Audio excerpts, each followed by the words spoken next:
الحمد لله نحمده ونستعينه ونستغفره ونؤمن به ونتوكل عليه ونعوذ بالله من شرور أنفسنا ومن سيئات أعمالنا من يهده الله فلا مضل له ومن يضلله فلا هادي له وأشهد أن لا إله إلا الله وحده لا شريك له وأشهد أن سيدنا ومولانا محمدا عبده ورسوله صلى الله تعالى عليه وعلى آله وأصحابه سلم تسليما كثيرا أما بعد وأعوذ بالله من الشيطان الرجيم بسم الله الرحمن الرحيم يا أيها الناس إنا خلقناكم من ذكر وأنثى وجعلناكم شعوبا وقبائل لتعارفوا إن أكرمكم عند الله يتقاكم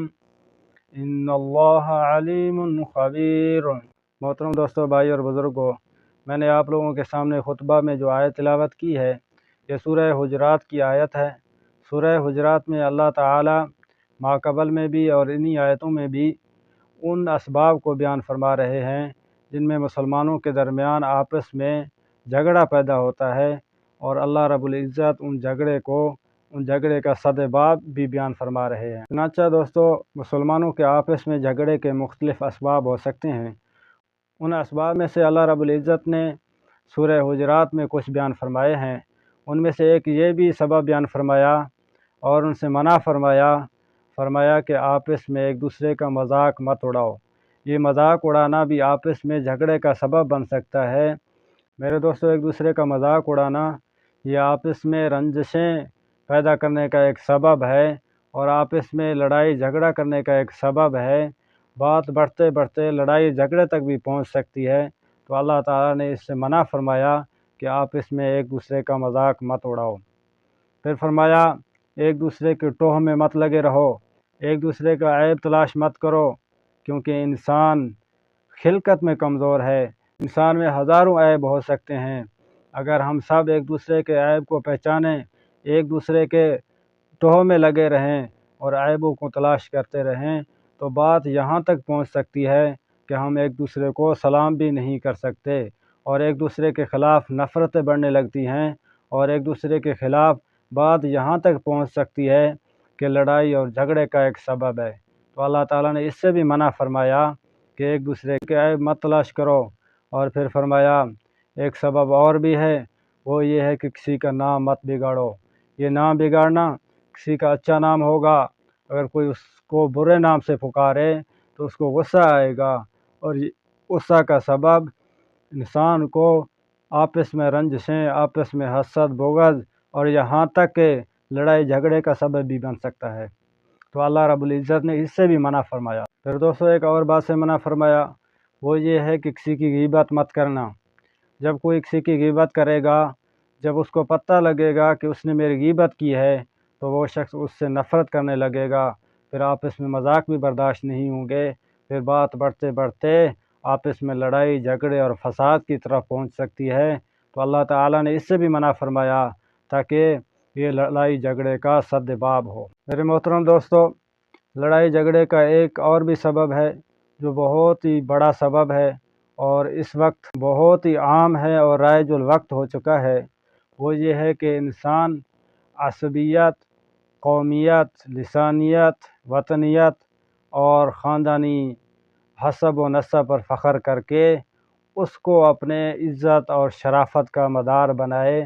تو فرماتے ہیں کہ یہ بھی لڑائی جھگڑے کا ایک بہت ہی بڑا سبب ہے، قتل و غارت گری تک بات پہنچ سکتی ہے۔ یہ کہ انسانوں کے دو گروہ بن جائیں، ان میں سے ہر گروہ اپنے خاندان، اپنی شرافت، اپنے حسب و نسب، اپنی قوم، اپنی لسانیت اور اپنے وطن پر فخر محسوس کرے اور دوسرے کو معاذ اللہ حقیر سمجھے، تو یہ بھی جھگڑے کا بہت بڑا سبب ہے، جو کہ آج کل ہمارے آنکھوں کے سامنے ان کے واقعات اور یہ حوادث ہمارے آنکھوں کے سامنے نظر آ رہے ہیں۔ یہ کتنا بڑا فتنہ ہے۔ میرے محترم دوستو، اللہ رب العزت نے اس صورت میں اور اسی آیت میں اس کا سبب کرنے کے لیے بھی احکام نازل فرمائے اور اس کے صد باب بیان فرمایا۔ اللہ تعالیٰ فرماتے ہیں اے لوگو، یہاں پر صرف مسلمانوں کو خطاب نہیں ہے بلکہ تمام انسانوں کو خطاب ہے۔ فرماتے ہیں اے لوگو، ہم نے تمہیں ایک مرد یعنی حضرت آدم علیہ السلام سے پیدا کیا اور ایک عورت یعنی حضرت حوا علیہ السلام سے پیدا کیا۔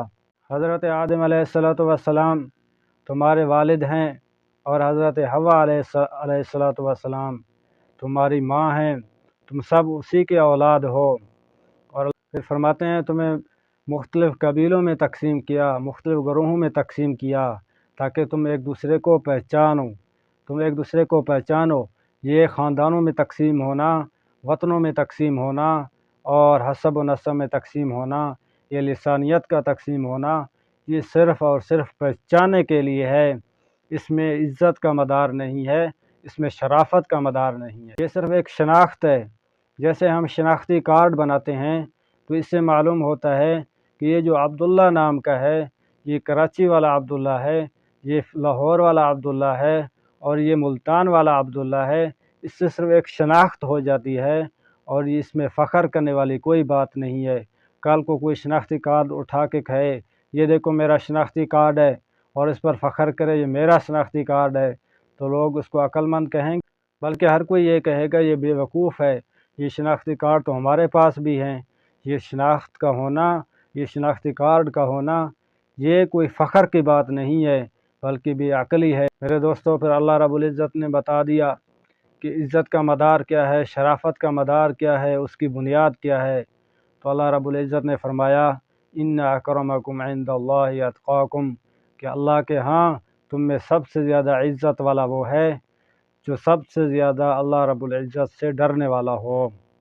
یہ تقوی ہی اللہ تعالیٰ کے ہاں عزت کا مدار ہے، عزت کی بنیاد ہے۔ جو اللہ تعالیٰ سے ڈرنے والا ہو، اس کے احکام پر عمل کرنے والا ہو اور اس کے احکام کی پیروی کرنے والا ہو، وہی عزت والا ہو سکتا ہے، چاہے اس کا کسی بھی نسب سے تعلق ہو، کسی بھی حسب سے تعلق ہو، کسی بھی ملک سے تعلق ہو، چاہے وہ نچلے درجے کے طبقوں میں سے ہو، فقیر و مفلس ہو، لیکن اللہ رب العزت کے ہاں اس کی بڑی قدر ہے۔ نبی پاک صلی اللہ علیہ وسلم کے بعثت سے پہلے، اسلام سے پہلے عربوں میں بڑی یہ جہالت تھی، بڑی عصبیت اور قوم پرستی تھی۔ اس زمانے میں عرب لوگ جو عربی نہیں ہوتے تھے وہ عرب لوگ ان کو عجمی کہتے تھے۔ عجمی کا مطلب یہ ہے کہ گونگا، تو وہ عرب لوگ غیر عرب کو عجمی یعنی گونگا کہتے تھے اور یہ سمجھتے ان کی تو ہمارے سامنے کوئی حیثیت ہی نہیں ہے اور یہ تو عجمی ہیں، یہ تو گونگے ہیں، ان کی کوئی صلاحیت اور ان کی کوئی حیثیت ہی نہیں ہے۔ لیکن میرے دوستو، عجم میں کتنے لوگ ہیں جو باصلاحیت ہیں، عجم میں کتنے لوگ ہیں جو باعلم ہیں، عجم میں کتنے لوگ ہیں جو ترقی یافتہ ہیں، لیکن ان کے ذہنی انتشار تھا اور ان کی ذہنی خرابی تھی جو عجمیوں کو گونگا کہتے تھے۔ یہ پاک صلی اللہ علیہ وسلم جب اس دنیا میں مبعوث ہوئے تو آپ صلی اللہ علیہ وسلم نے اس فتنے کو ختم کیا۔ حسب و نسب کی جو بنیاد ہے اور ملک کی بنیاد ہے، لسانیت کی بنیاد ہے، اس میں فرمایا کہ یہ جو بنیادیں ہیں یہ شرافت کی بنیاد نہیں ہے، یہ عزت کی بنیاد نہیں ہے، بلکہ عزت کا مدار اور شرافت کا مدار صرف اور صرف تقوی پر ہے۔ تو نبی پاک صلی اللہ علیہ وسلم نے نہ صرف یہ احکام جاری کیے، لوگوں تک پہنچائے، بلکہ اس کا عملی نمونہ ظاہر کیا۔ عرب میں حضرت بلال حبشی رضی اللہ تعالیٰ عنہ جو ایک حبشی تھے اور ایک غلام تھے، عربیوں کے ہاں ان کی کوئی قدر و قیمت نہیں تھی، لیکن قربان جاؤں اس رحمت للعالمین پر، اس شفیع اعظم پر، اس تمام جہانوں کے نبی پر، جنہوں نے اتنی شفقت دی حضرت بلال رضی اللہ تعالیٰ عنہ کو کہ آذان دینا اتنے بڑے منصب کی بات ہے، تو نبی پاک صلی اللہ علیہ وسلم نے وہ حضرت بلال رضی اللہ تعالیٰ عنہ کے سپرد کیے۔